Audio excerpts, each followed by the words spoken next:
Olá, tudo bem com vocês? Professor Eduardo Maciel, chegando nesta tarde, nessa noite, nesta manhã, com os alunos EAD, para mais uma aula de psicanálise clínica e institucional. Nós estamos ao vivo com a nossa turma lá de Miguel Couto, da Renovação, a apóstola Marilene, a Priscila, a Isis e mais alunos que estarão vendo essa aula gravada. É uma noite memorável, é uma noite onde a gente vai aprender muito, mas muito mesmo, conhecimento avançado. Hoje nós vamos falar sobre transtorno de personalidade ou transtornos de personalidade.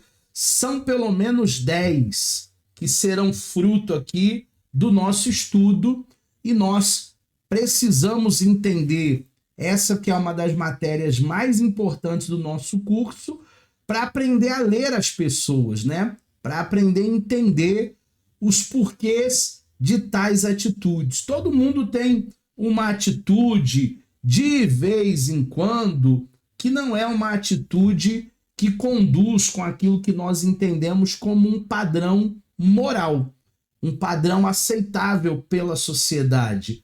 Pode até ser um transtorno de personalidade. E é o que nós vamos ver na aula de hoje. Antes de definir transtorno, a gente precisa definir o que é personalidade. Personalidade é um vocábulo que se origina de persona ou de personare, que na língua latina significa soar através. É a expressão que se referia lá atrás à máscara que os atores do antigo teatro grego utilizavam para caracterizar os seus personagens, os personagens que representavam. Então, quando nós falamos em máscaras, a gente não está falando sobre falsidade, né? Porque hoje, quando falamos dentro de um senso comum sobre máscaras, as pessoas logo vão entender que uma pessoa mascarada é uma pessoa falsa, é uma pessoa hipócrita. No transtorno de personalidade não funciona assim. A psicanálise clínica, ela nos mostra que cada ser humano ele representa um papel na sociedade. E essa representação é uma máscara. Eu, por exemplo, agora vesti a máscara de professor, porque esse é o meu papel social aqui nesta aula junto com vocês. Mas eu não uso essa máscara em todo o tempo. Eu não sou professor em todo o tempo. Hoje à tarde eu estava fazendo prova de neurociência. Então, hoje à tarde eu não era professor, eu era aluno, estava fazendo prova. Aqui em casa, com a minha família, eu não sou professor, eu sou marido, eu sou pai. Na igreja, eu não sou professor, se bem que a igreja tem também um viés de ensino, né? Mas a igreja eu faço a função ali pastoral, de acolhimento, de ajuda. Então, em cada local que você estiver, cada ambiente que você estiver, você ocupa um papel social que tem a ver com a sua personalidade, que tem a ver com a sua máscara, que tem a ver com aquilo que você apresenta para as pessoas. A personalidade é justamente isso, aquilo que eu apresento para as pessoas. Assim, no senso comum, permanece a ideia de que personalidade é aquilo que é refletido, que é mostrado por meio de papéis sociais que as pessoas elas desempenham. Volto a dizer, não tem muito a ver com falsidade, não tem muito a ver com dupla personalidade, não tem muito a ver com ser um camaleão. Aqui ele é de um jeito, lá ele é de outro jeito. Não. Depende da nossa função social, depende do papel que nós estamos desempenhando naquele momento. Apóstola, pastora, professor, aluno, cada um de nós representamos algo que tem a ver com a nossa personalidade. O estudo sistemático da personalidade e do caráter, traços de personalidade com sentido ético ou social, começou lá atrás, com Hipócrates, o primeiro a elaborar uma teoria de tipos. Então, se nós formos sistematizar caráter, personalidade e temperamentos, são as variáveis para conhecer o ser humano e para entender a subjetividade de psique de cada um ser humano. Hoje, por exemplo, de manhã, eu estava fazendo caminhada com a minha esposa e aí eu falei para ela de um programa esportivo que eu estava vendo logo cedo e a pauta foi um jogador que teve os seus áudios vazados, destratando a mãe dele, xingando a mãe dele dos piores palavrões. E aí os jornalistas ficaram meio que em cima do muro, né? Alguns jornalistas falaram assim, a gente não sabe qual foi a educação que a mãe dele deu para ele. A gente não sabe se ele vem de uma família desestruturada. Geralmente, jogadores de futebol, eles vêm de famílias desestruturadas. Outros jornalistas disseram, não, isso é inadmissível, não se fala com uma mãe assim, deve-se honrar a figura da mãe, mesmo que a mãe esteja toda errada. A figura da mãe é uma figura sacra, é uma figura sagrada. Então, até as opiniões se dividem quanto a como eu devo tratar a minha família, ou a minha mãe, ou o meu pai, justamente por causa dessas variantes: personalidade, aquilo que eu apresento para vocês, caráter, só existe dois tipos, o bom caráter e o mau caráter, o sem caráter ele não existe, e os temperamentos, que foi a proposta do Hipócrates sobre pelo menos 4 tipos de temperamentos. Considerando o temperamento o aspecto mais importante da personalidade, e cada um tem o seu, todo temperamento tem fortalezas e tem fraquezas, não existe temperamento melhor nem pior. Os homens, ele agrupou, né, os homens em 4 tipos. Homem aqui no sentido genérico, tá? No sentido de humanidade. Nós temos os coléricos, nós temos os sanguíneos, nós temos os fleumáticos e nós temos também os melancólicos. Então, por que ninguém é igual a ninguém? Porque a pessoa ela pode ser até bom caráter. Vamos dizer que a Priscila seja tão bom caráter como a Isis, mas talvez o temperamento se diferencie. Ah, não, mas é o mesmo temperamento. Vamos dizer que a Isis seja colérica e a Priscila também. Só uma suposição, né? Mas varia também da personalidade de cada um. Então, são 3 variantes. Por isso que ninguém é igual a ninguém. Nem irmãos gêmeos, tá? Criados pela mesma mãe, criados pelo mesmo pai, nem gêmeos, eles são pessoas iguais. Uma definição hoje amplamente aceita sobre personalidade é um conjunto de traços e características singulares típicas de uma pessoa que distinguem das demais. Então tem gente que tem uma personalidade mais extrovertida, fala com todo mundo, onde chega faz amizade. Outros têm uma personalidade mais reclusa, ele é mais quietão, ele é mais reservado, ela também é. Então varia muito personalidades e personalidades. Cada um de nós temos alguns traços. Isso não quer dizer um transtorno, tá? E hoje eu quero diferenciar nessa aula o que seria um transtorno e o que seria um traço. Nós vamos ver muito bem isso com detalhes para você entender que o transtorno ele traz algum prejuízo para o ser humano. Já o traço de personalidade todos nós temos.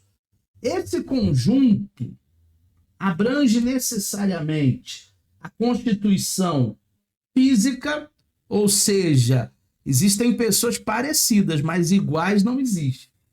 Alicerçadas nas disposições hereditárias, então, DNA, genética, pode até parecer, mas não é igual.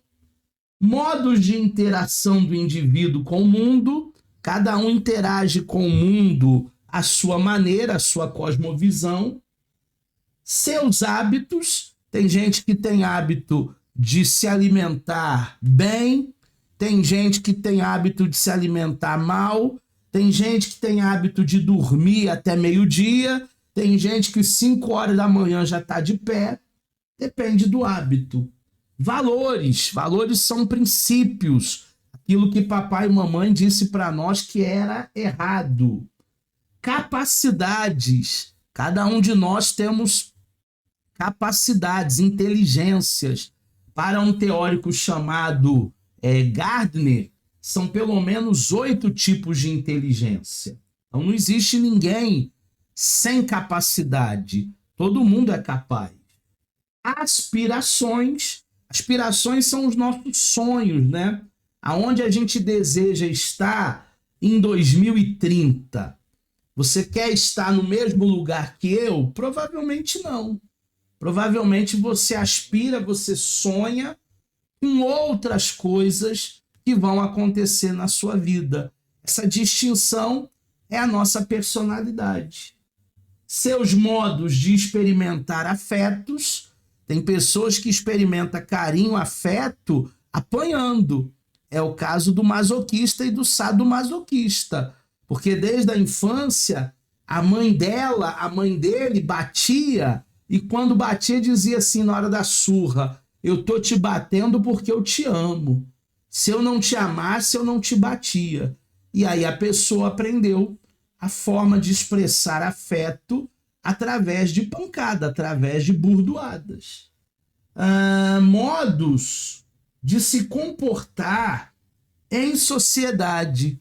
Tem gente que se comporta muito mal, e vocês sabem de quem eu estou falando, né? Você já teve experiência de pessoas muito mal educadas, mas também tem um outro grupo que sabe se comportar bem em sociedade.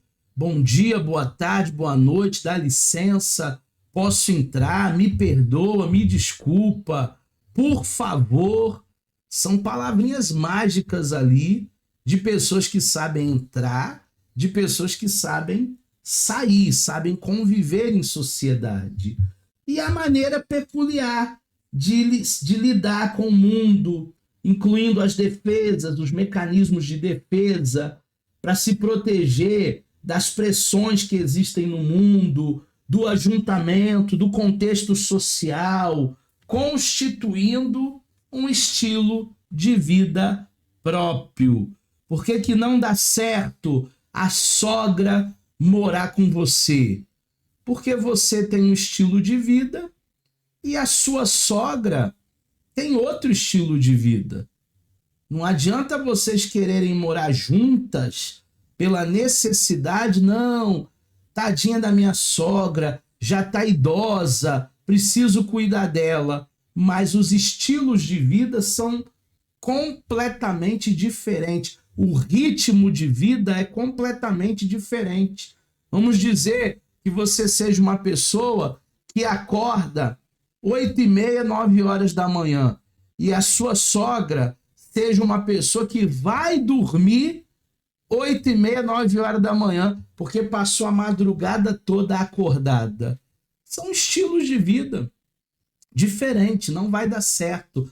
Cada um tem a sua personalidade, cada um tem a sua individualidade, e você tem que entender isso. Uma das missões da psicanálise clínica é mostrar para você que você é um indivíduo fora do outro. Falando ainda de personalidade, definindo personalidade, assim sendo, a personalidade diz respeito à totalidade daquilo que somos. Então, tudo que você é reflete na tua personalidade. Não aparece hoje mais do que esses números aí, não tem nada a ver, tá, gente? Não vai querer jogar na Mega Sena, não, porque não é mensagem subliminar, não. Vai ver que na hora eu tava digitando e encostei o dedo e saiu um monte de número. Não apenas hoje, mais do que fomos, desconsidere os números, do que aspiramos ser no futuro. Implica também que esse modo de ser, que é somente teu, é ímpar, só pode ser entendido dentro de um contexto sócio, histórico, geográfico e cultural. Eu pergunto muito para os alunos de teologia por que eles são cristãos. Aí eles vêm me dar um monte de resposta, né? Ah, eu sou cristão porque eu escolhi Jesus. Ah, eu sou cristão porque eu amo a palavra. Ah, eu sou cristão porque Jesus me alcançou. E eu digo para eles na teologia, nada disso. Vocês são cristãos porque vocês nasceram num país cristão. Tem um contexto sócio, histórico, geográfico e cultural na sua profissão de fé. Porque se vocês tivessem nascido em um país muçulmano, provavelmente você seria muçulmano. A probabilidade de não ser cristão em um país de maioria islã, ela é muito menor do que ser cristão no Brasil, já que o Brasil é o maior país cristão do mundo, juntando também os católicos que professam uma fé cristã. Então tudo está relacionado a esse contexto sócio, a sociedade que você vive, histórico, a história do seu pai, da sua mãe, do seu avô, da sua avó, geográfico, aonde você se instalou, aonde você vive a maior parte dos seus anos, e cultural. A cultura judaica ela é totalmente diferente da cultura brasileira. Então não há como comparar. A comparação ela não é boa, gente. A comparação não é boa. Imagina se eu quisesse comparar água, Coca-Cola. Coca-Cola eu não tenho aqui não para mostrar, mas água eu tenho. Vamos comparar a água com a Coca-Cola? Não dá. Ah, mas os dois são líquidos. Mas a Coca-Cola é um refrigerante e a água não é um refrigerante. O que mata a sede é a água. A Coca-Cola é muito adocicada. Então, às vezes, alguém quer comparar coisas distintas, coisas diferentes. Ah, eu vou querer comparar a Marilene com a Isis. Não tem comparação. A Priscila com a Marilene. Não tem comparação. A Priscila com a Isis também não dá para se comparar, porque são indivíduos distintos dentro de um contexto sócio, cultural, histórico, geográfico muito peculiar. Deu para entender? Alguma dúvida até aqui, Isis? Priscila? Apóstola? Não? Tiver dúvidas, levanta a mãozinha que é um ícone aqui embaixo. Já que definimos, então, personalidade e ninguém tem dúvida, agora nós vamos falar sobre transtorno. Agora nós vamos entender, de fato, a nossa disciplina de hoje. E quando nós falamos em transtornos, existem algumas coisas que a gente precisa levar em conta. Transtorno de personalidade representa uma variação de traços, lembrando que traço todo mundo tem, de caráter de um indivíduo. Essa variação, o pessoal diz que é alguém de lua, né? Virou a lua, ele já começa a te tratar diferente. Essa variação de traços de personalidade, essa variação de caráter, é o que nós chamamos como transtorno. Variação essa que vai além da faixa encontrada na maioria das pessoas. O que vem a ser isso? É algo muito acentuado, é algo muito agravante, é algo que vai mexer com a persona, que vai mexer com a personalidade de alguém. Os pacientes com transtornos de personalidade ou da personalidade apresentam um padrão ou apresentam padrões estranhados, mal ajustados. Conhece alguém meio estranhinho? Parece que é uma pessoa mal ajustada no mundo? Pode ser um transtorno de personalidade. Pessoas mal ajustadas no quesito relacionamento. Pessoas que não sentem ansiedade acerca do seu comportamento mal adaptativo. Ela não consegue se adaptar em determinados ambientes. Por exemplo, se é um ambiente onde tem que falar baixo, uma biblioteca, ela chega falando alto, fazendo a maior bagunça, parece até que está na sala de casa. Igreja é um lugar de reverência. Guarda o teu pé quando entrares na casa de Deus. Tem pessoas que fazem a maior farofa na igreja. Parece que estão na praia. São pessoas mal ajustadas, são pessoas que não sentem ansiedade de um comportamento mal adaptativo. Pode ser um transtorno de personalidade. Temos que ligar o alerta. Assim, não percebem a dor causada pela sociedade, percebem como sendo o seu sintoma. É importante salientar que os transtornos de personalidade não impedem a vida social, apesar de tornar a vida social mais difícil. Então o indivíduo sofre. E não só ele sofre, turma, mas a família que convive com ele também sofre. Se a esposa tem um transtorno de personalidade, o marido sofre. Se o marido tem um transtorno de personalidade, a esposa sofre. Se os filhos têm transtornos de personalidade, os pais sofrem. Se os pais têm transtornos, os filhos sofrem.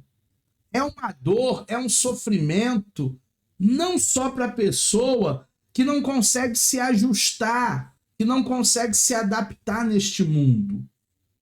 Isso não impede dela ter uma vida social, dela ir trabalhar, dela voltar para casa, dela ir para a igreja domingo. Isso não impede em nada. Nada, nada, nada. Mas, com certeza, é uma vida, sim, mais difícil. Tanto para quem convive, quanto para a pessoa que tem o transtorno de personalidade, essa variação. Os fatores genéticos, eles contribuem na gênese dos transtornos de personalidade. Então, se o teu pai provavelmente teve transtorno de personalidade, ou o seu avô, ou a sua avó, ou a sua mãe, é possível que você também apresente algum transtorno de personalidade, é genético.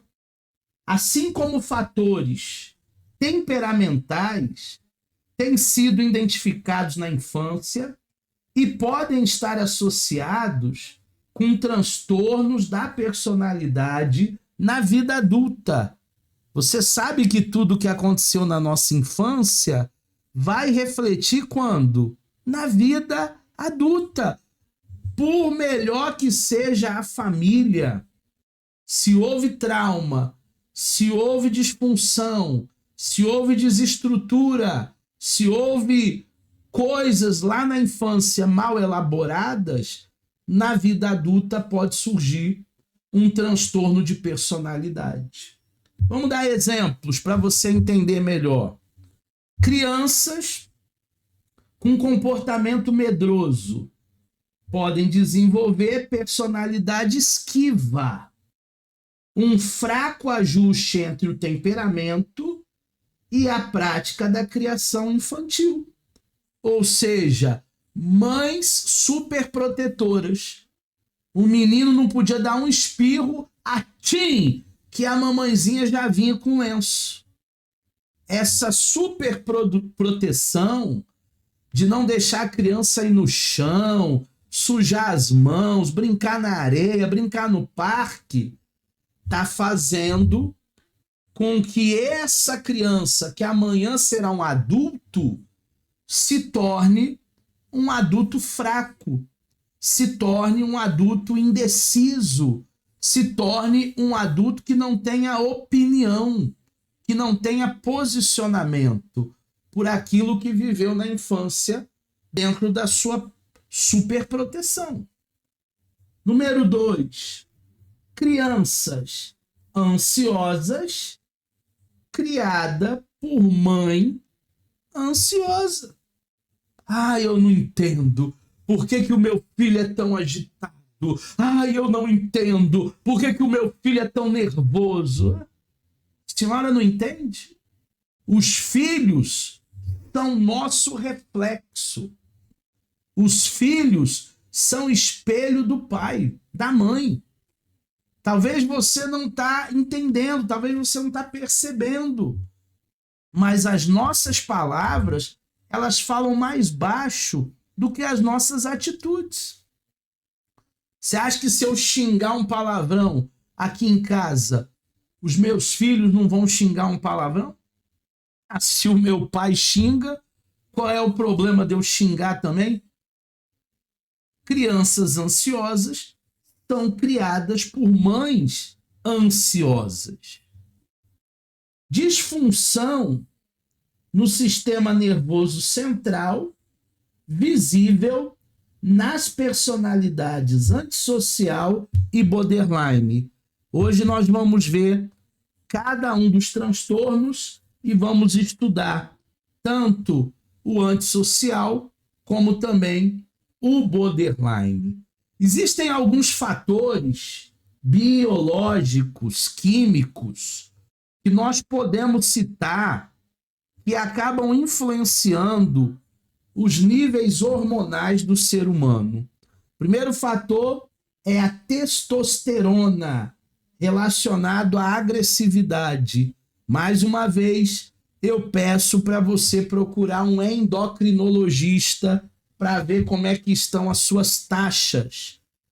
Tanto homens como mulheres precisam se cuidar. Senão, você vai ficar agressivo. Senão, você vai entrar no carro para dirigir, vai querer bater em todo mundo no trânsito. Pode ter a testosterona aí desregulada, tem que fazer reposição. Endorfina e serotonina, hormônios do prazer. Dizem aí os nutrólogos que grão de bico tem muita serotonina e endorfina, hormônio do prazer. Estão associados à depressão. A pessoa está mais propensa a deprimir se a endorfina, a serotonina tiver baixa. Eletrofisiologia é a condutividade elétrica do sistema nervoso relacionada às alterações comportamentais. Eu não entendo por que a pessoa ria, brincava, abraçava e agora ela está maltratando todo mundo. É a condução elétrica desse sistema nervoso central aqui no cérebro que se chama sinapses. E nós vamos aprender isso em neuropsicanálise. Em neuropsicanálise nós vamos entender todas as conexões cerebrais. A gente vai entender neurônios, áxios, a gente vai entender bainha de melina e tudo aquilo que fazem as religações para que a pessoa viva de uma melhor maneira. O Manual Estatístico Diagnóstico, a sigla é DSM-5. Por que 5? Porque é a edição mais atual que nós temos desse catálogo das doenças psíquicas. O DSM-5, ele separa os grupos em transtornos e ele faz ali um grande apanhado de 3 grupos.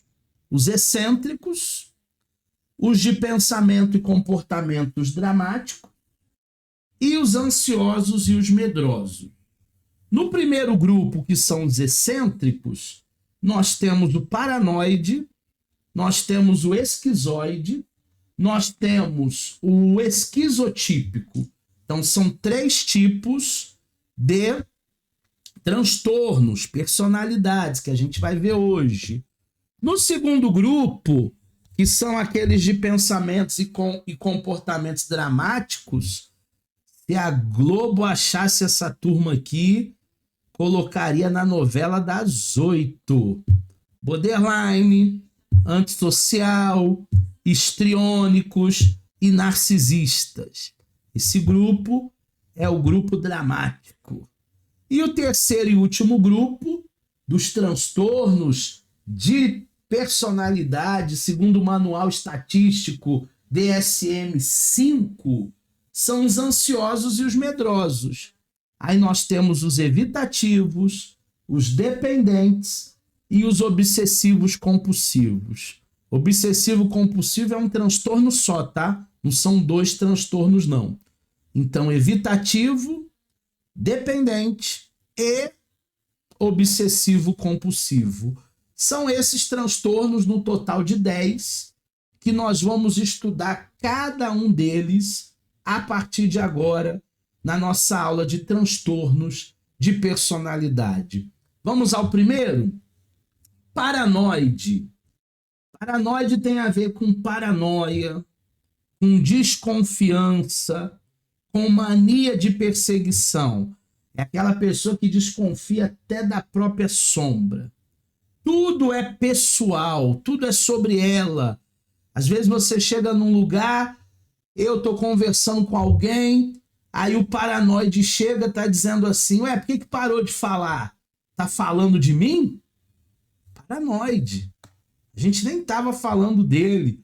Paramos de falar porque não queremos que a pessoa ouça o que não lhe diz respeito. Mas não era sobre ela. Mas ele já acha que era sobre ele. Sentimento de traição. Paranoide, ele olha o celular da esposa, olha o celular do marido, ele acha que em todo tempo alguém está traindo ele, ela. Ameaças, inimigos, vê inimigo em tudo que é lugar, acha que todo mundo quer puxar o seu tapete. Não é uma psicose, porque a pessoa ela não quebra com a realidade, mas é uma paranoia. O problema aqui do transtorno é que ele não tira a pessoa da vida social. A pessoa vive normal, ela não surta. Diferente do psicótico, que vê gnomo ali no corredor, gente com a foice na mão que quer matar ela, gente que viaja. Aí é psicose. Não, o paranoide ele não surta, mas em todo o tempo ele tem essa mania de perseguição, de traição, de que está sendo passado para trás. Paranoides também guardam ressentimentos, mágoas, ódio, não consegue perdoar. Ah, eu me lembro o que você fez comigo em 1968. Quem faz, esquece, mas quem leva não esquece, não. Paranoide. Acredita em tramas para lhe derrubar. Tem sempre alguém querendo puxar o tapete dele. Sente-se captadores de sinais ocultos. Ele acha que ele é como se fosse uma antena que ele capta o que ninguém está vendo.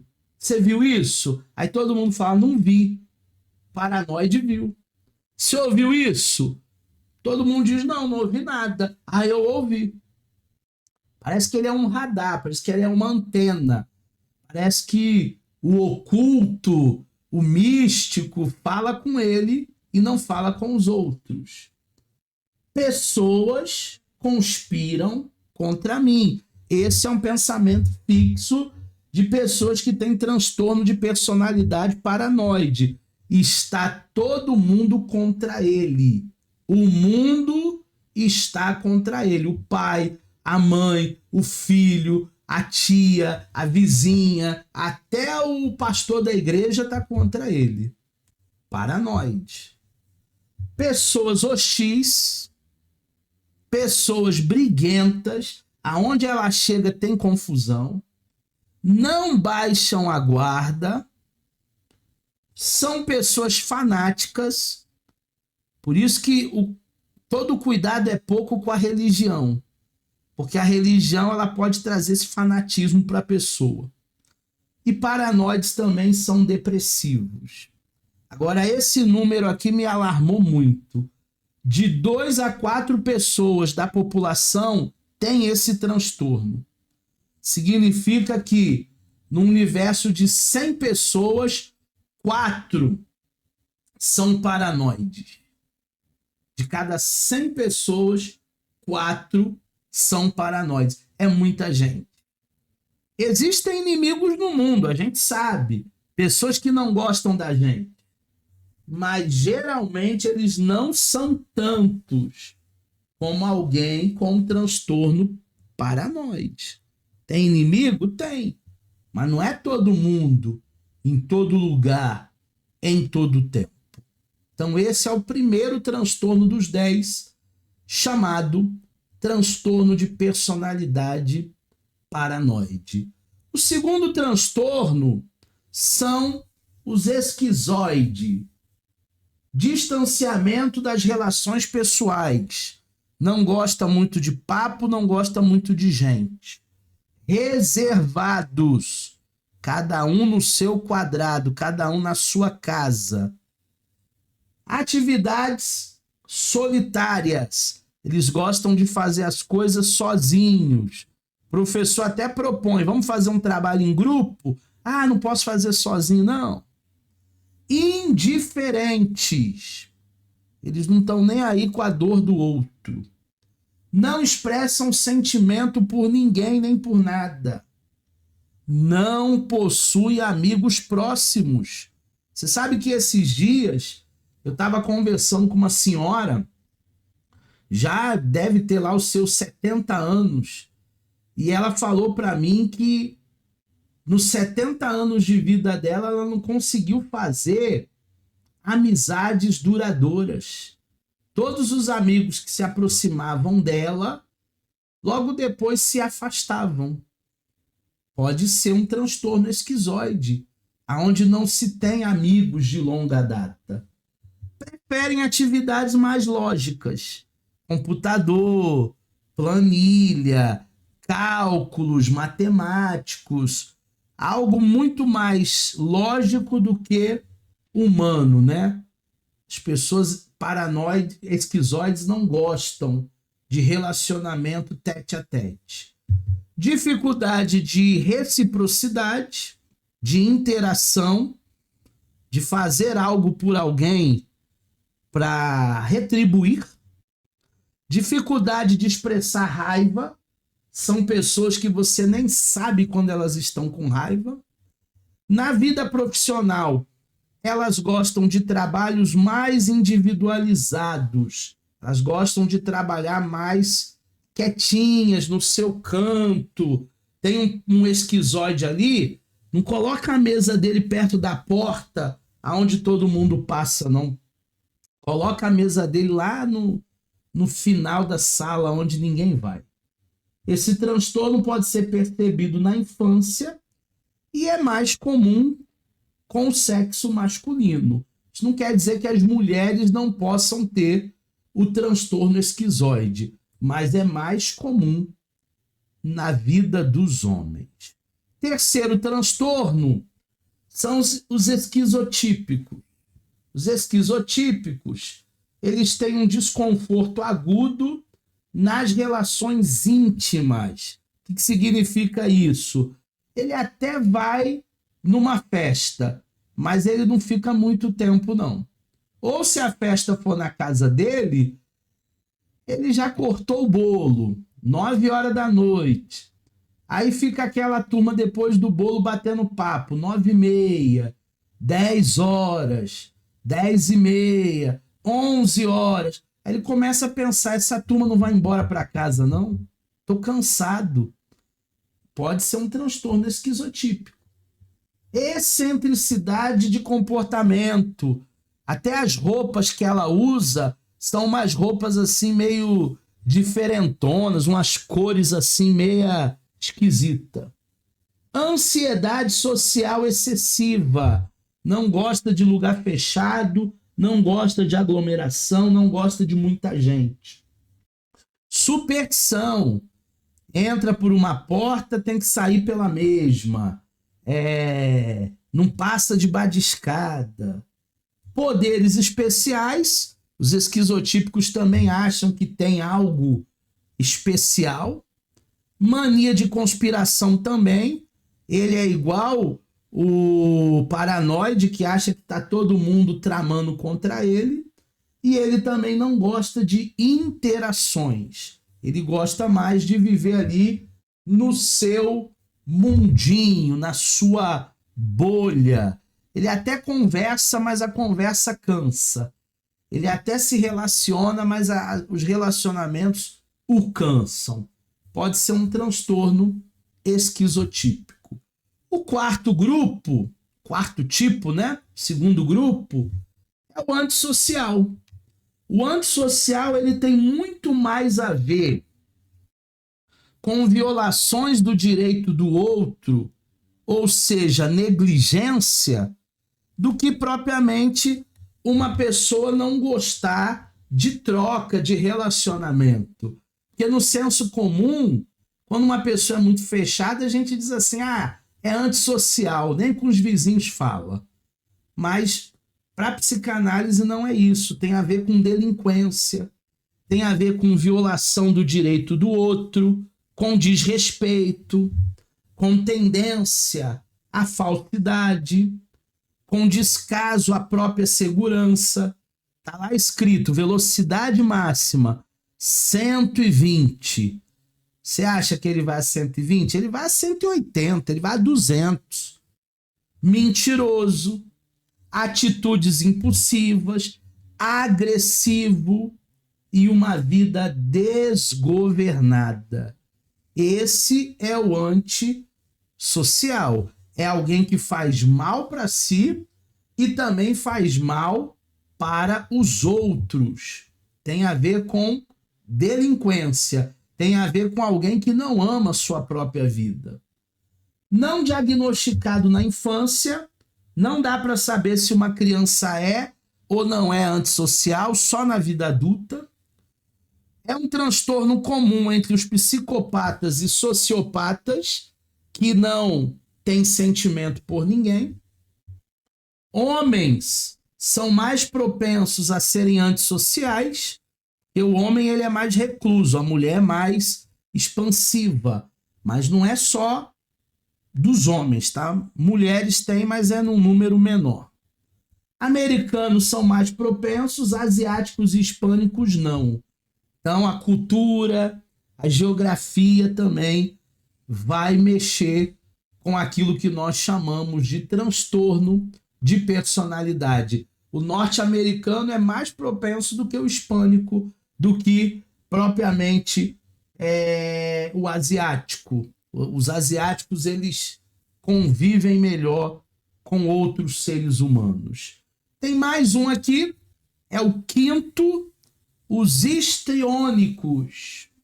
Afastamento dos parentes. Não fala com mãe, não fala com pai, não fala com tio, não fala com vó. Prejuízos sociais. Por que prejuízo? Porque a vida é troca, a vida é network. Sofre quando não está no centro das atenções. O holoforte tem que estar nele, ele é um histriônico. Faz piada, fala alto, chama atenção, Ele quer ser visto. Parece o bobo da corte. Lembra quando a gente estudava no ensino fundamental, no ensino médio, e tinha sempre um engraçadinho que fazia piada, que chamava atenção? É o histriônico. O histriônico é aquele que tem que chamar a atenção para ele. Ele tem uma necessidade de sobressair. Ele não é estável, ele é instável.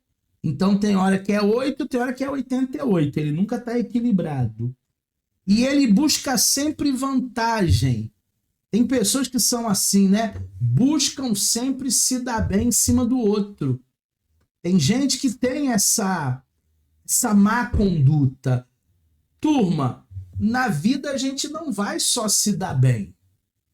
Na vida tem momentos que a gente vai ter prejuízos, gastos, lutas. Tem gente que só quer levar vantagem. Não. Tem momentos que a gente não vai levar vantagem nenhuma. E tá tudo bem. O histriônico tem uma facilidade de teatralidade. Por isso que eu disse, se a Globo descobrisse, estaria lá na novela. Acho que a novela agora é Vale Tudo. Se a Globo descobre o histriônico, contrata ele para novela. Vitimização. Ai, como eu sofro. Ai, ninguém me ama, ninguém me quer.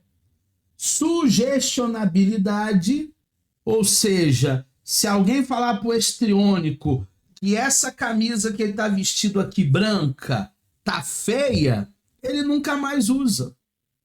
Se alguém falar pro histriônico que esse relógio aqui é ruim, ele nunca mais usa.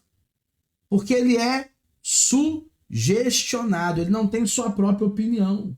Volúvel, vai com a maioria, sente muito as rupturas, quando termina o namoro, quando termina o noivado, busca sempre vantagem, já falamos. Os histriônicos, quem são mais propensos? As mulheres, mas não é exclusivo das mulheres. 2% da população sofrem desse transtorno, são pessoas histriônicas, têm uma personalidade histriônica. 2% é muita gente, a cada 100, 2. A cada 1.000, 20. A cada 10.000, 200. É um número bem elevado de personalidades histriônicas.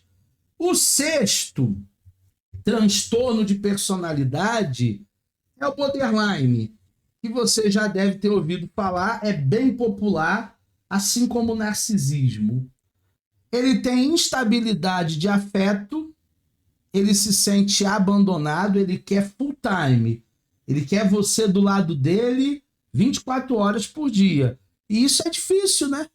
Porque a gente estuda, a gente trabalha, a gente tem outras atividades além de ficar do lado da pessoa. Tem uma intensidade de amor barra ódio.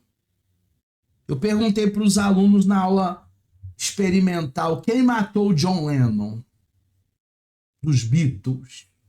E os alunos falaram para mim, quem matou o John Lennon foi um fã. Porque o amor de um borderline pode se tornar um ódio. Mas por que aquele fã fez isso? Porque deve ter se esforçado muito para estar junto com John Lennon em várias ocasiões e talvez não se sentiu amado.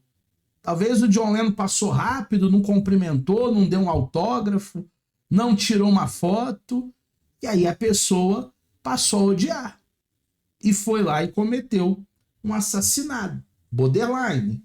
Sentimento de vazio, tá faltando algo, impulsividade, fere muito as pessoas com palavras, automutilação. Isso acontece muito hoje com os adolescentes. Se você vê um adolescente que está andando só de blusa comprida, num calor de 40 graus do Rio de Janeiro, tem que levantar as mangas e ver se ele não está se automutilando para descarregar a sua tensão. Borderline tem muita essa mania, digamos assim, de descarregar a tensão através de automutilações.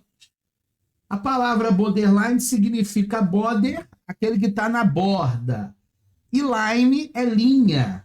Então significa que essa pessoa está sempre no limite, está sempre na linha, está sempre na fronteira. Amor, ódio, atenção, desprezo, afeto, abandono. Essa pessoa é um border, ela está sempre na linha e ela não se vê fora do outro, ela não se vê sozinha. Se prejudica muito, borderlines sempre se abortam, sempre se prejudicam, sempre se queimam. É de difícil relacionamento, tá vendo? Talvez tenha uma pessoa que você conheça aí que é difícil relacionar com ela. Pode ser um borderline. Se coloque em situação de risco. Ó, se você não voltar para mim, eu vou me atirar lá embaixo, eu vou me jogar do prédio. E se joga mesmo, tá? Não tem esse negócio de que quem quer se matar vai lá e faz logo, não. Muitas vezes o suicida, ele não avisa. Quando vê, já foi. Tendências suicidas.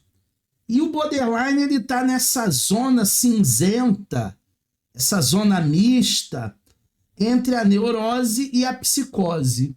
Então não é nem preto, nem branco. É uma zona mista, é uma zona cinza, acinzentada, né?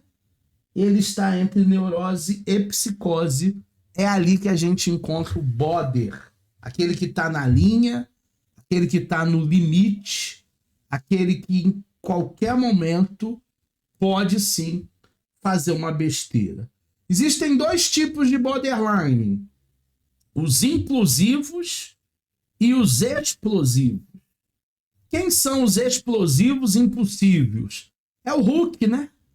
É aquele que tem acesso de fúria, é aquele que pratica automutilação, é aquele que quebra objetos dentro de casa numa briga com a esposa, numa briga com o marido, é aquele que agride pessoas com palavras e também na mão, e também com vias de fato. Esse é o explosivo, esse é o impulsivo. Dá uma cegueira nele, quando ele vê, ele já fez a besteira. Mas também existem os implosivos.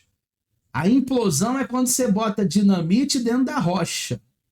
São autodestrutivos, fazem mal para eles mesmos, são inacessíveis, eles não querem mudança, eles não querem melhorar, eles criam uma barreira emocional, são calados, sofrem no calado, são reclusos e eles fogem da realidade.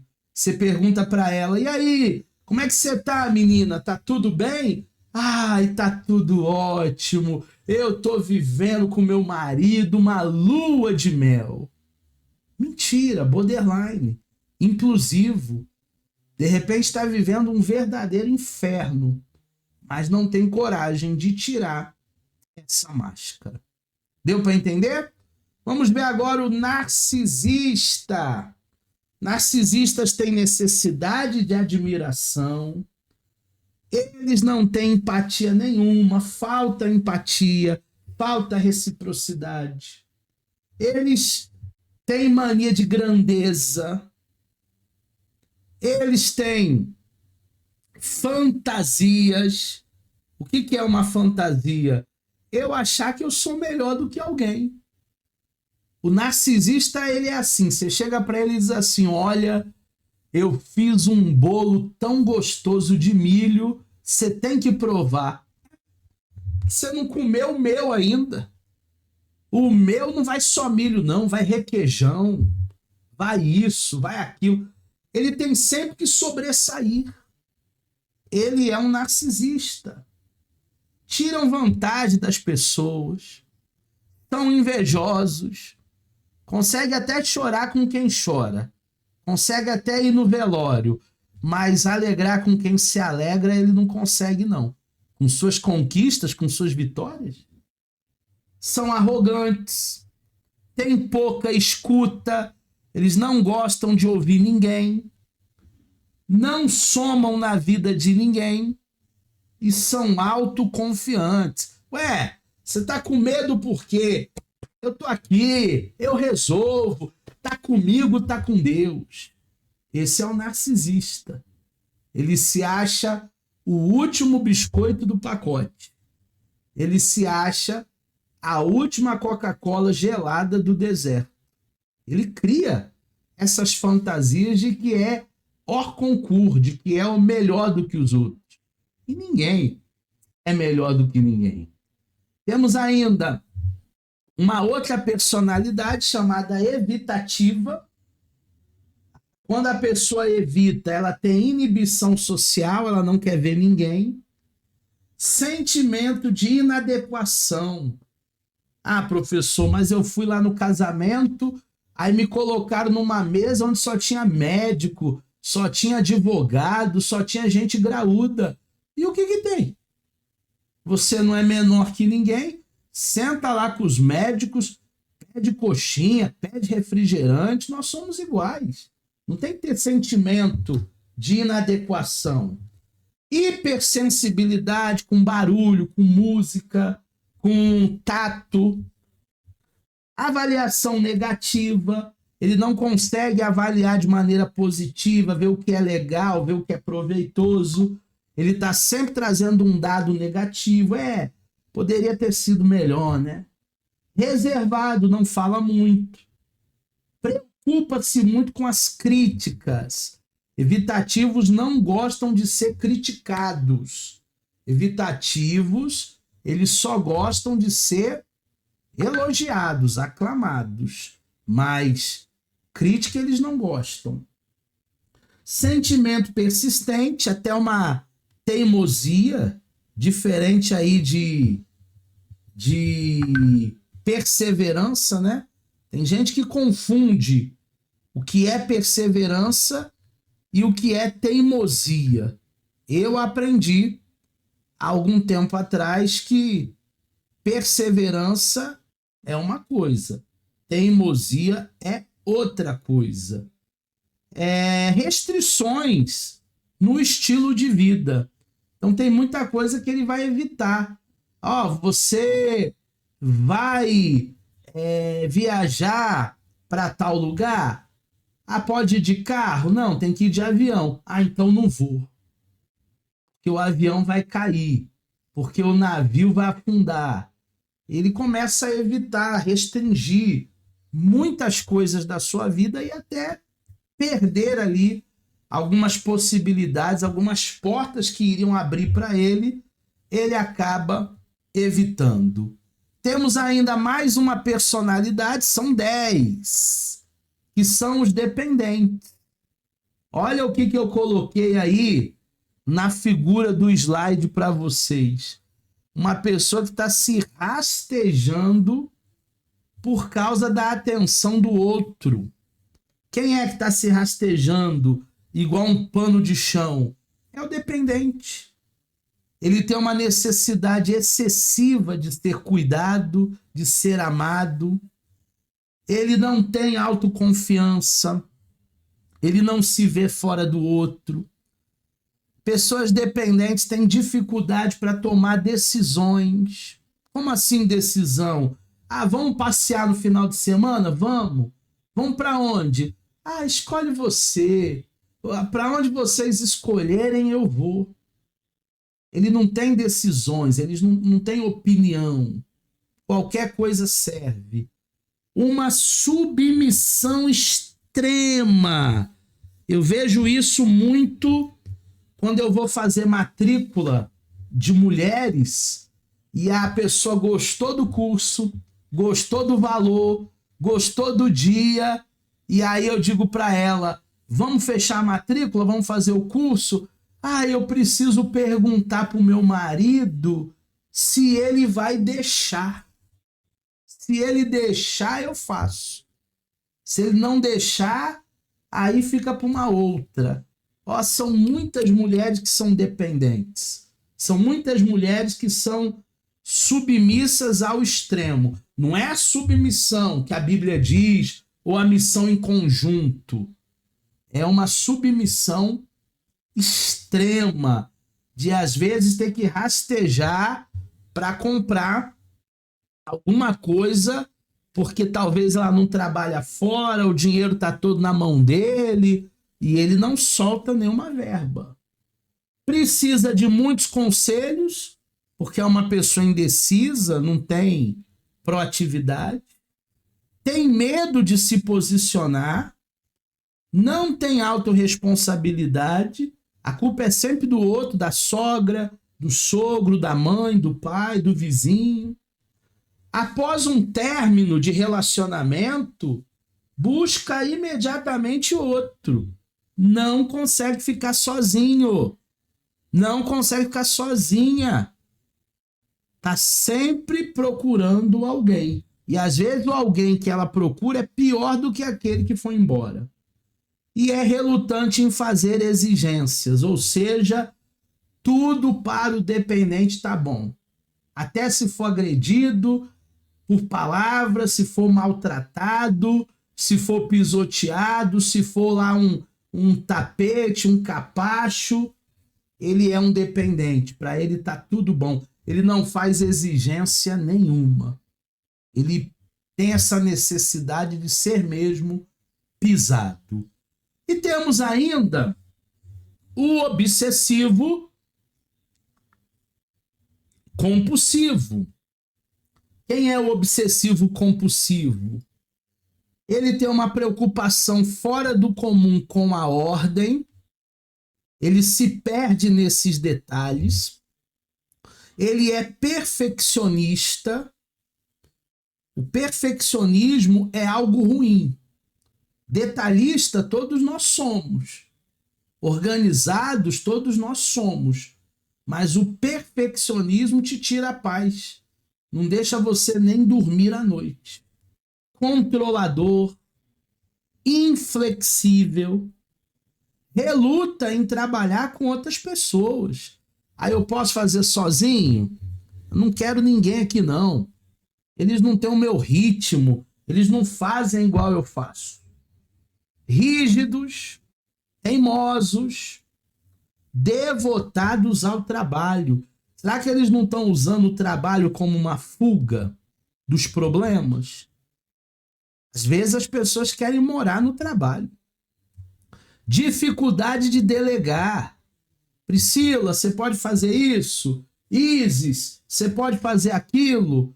Pessoas obsessivas, compulsivas não delegam. Querem fazer tudo sozinha. Ah, professor, mas ninguém faz igual eu. Realmente, ninguém faz igual você. Tem gente que vai fazer de outra maneira, diferente, talvez até melhor que você. Mas o obsessivo compulsivo, ele é um controlador, ele quer fazer tudo sozinho. Ganha bem, vive mal. Você deve conhecer pessoas que ganham melhor que você e vive como um mendigo, vive mal. Junta tranqueira, apegados à tranqueira. Lá na casa dele tem um quartinho que ele apelidou como o quartinho do despejo. O que tem lá? Tem pneu careca, tem cadeira com 3 pernas, tem ventilador sem hélice. Aquilo ali é lixo, gente. Aquilo ali é tranqueira. Aquilo ali não vai trazer nada de bom. Adora cronogramas, planilha. Não conclui os seus projetos, começa e não termina. Quantas pessoas começaram com vocês a psicanálise e já desistiram? Relutam em trabalhar com outras pessoas. Na recriação, jogam sério. São pessoas competitivas. Não quer perder nem no par ou ímpar. É o obsessivo. É o compulsivo. Ele não vê a gincana como uma brincadeira. Ele não vê o futebol no sítio como uma distração. Não, ele só quer ganhar. E se ele perder, ele fica louco. Ele não sabe perder. Ele é um obsessivo. Ele é um compulsivo. Deu para entender? Apóstola Marilene, alguma dúvida? Priscila, alguma dúvida? Isis, alguma dúvida?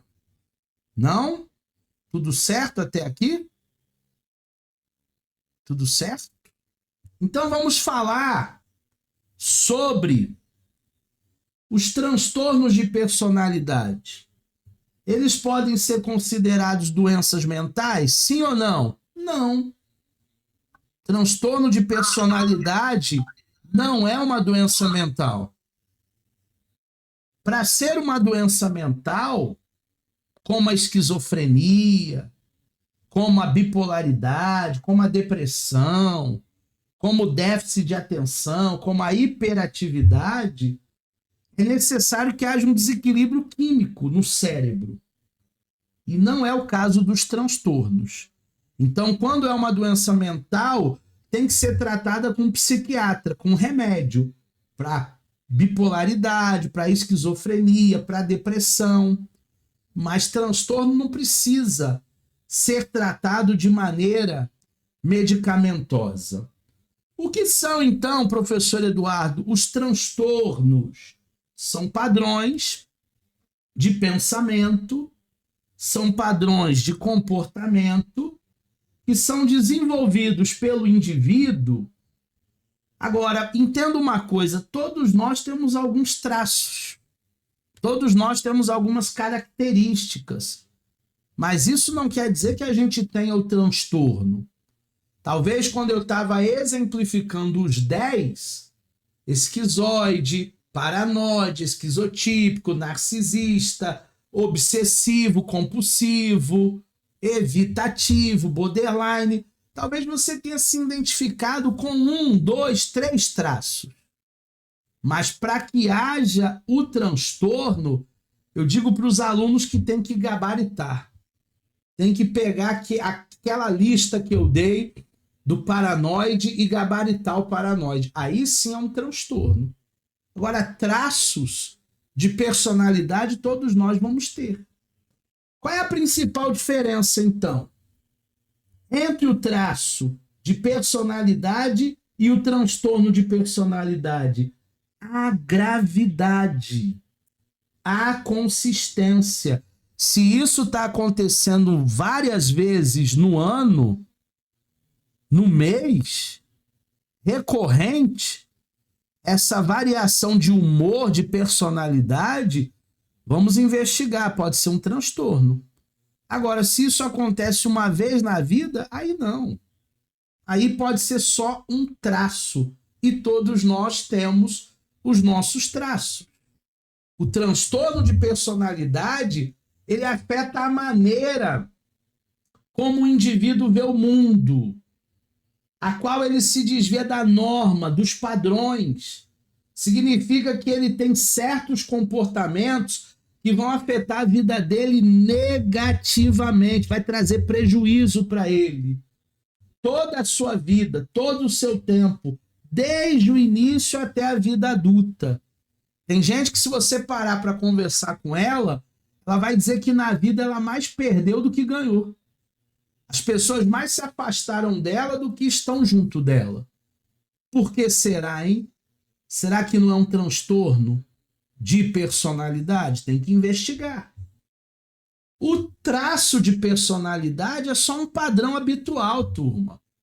Pode ser um pensamento seu, meu, pode ser um sentimento meu, seu, pode ser um comportamento nosso.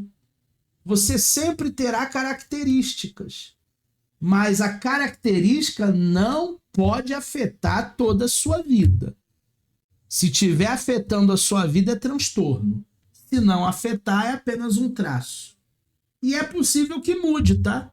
A gente tem exemplo, por exemplo, de pessoas que lá atrás tinham um traço de introversão, eram pessoas muito caladas, muito pacatas, muito reservadas, e depois, talvez com a ajuda da família, dos amigos, dos relacionamentos, foi diminuindo Essa pessoa já não é tão introvertida. Com a idade, ela se tornou mais expansiva. Pode acontecer.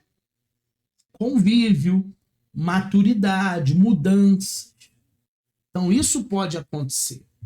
Qual é a melhor maneira da gente tratar transtorno de personalidade? Número 1, não há necessidade de medicamento. Não é esquizofrenia, não é bipolaridade, não é depressão, não é TDA, não é TDAH. Não tem necessidade de ir ao psiquiatra. É só um transtorno.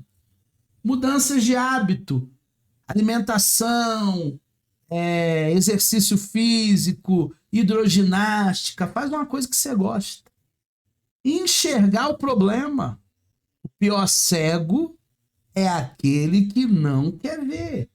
Tem muita gente que você tenta mostrar para ela e ela não enxerga, não. Ela não quer ver. E por último, terapia, terapia e terapia. Gente, a terapia não é só uma exigência do curso.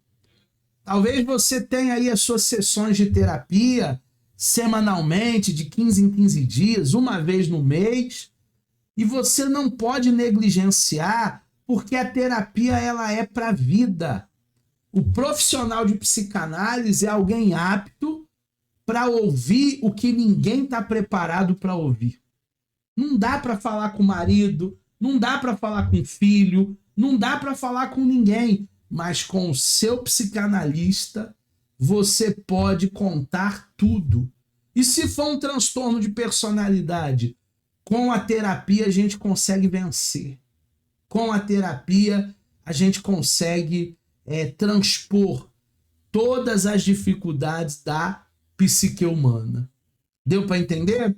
Aqui estão as minhas redes sociais. Se você tiver qualquer dúvida sobre a nossa aula de hoje, é só você nos procurar e eu tenho certeza que nós tiraremos todas as suas dúvidas. Até a próxima aula, estamos juntos e fique conosco.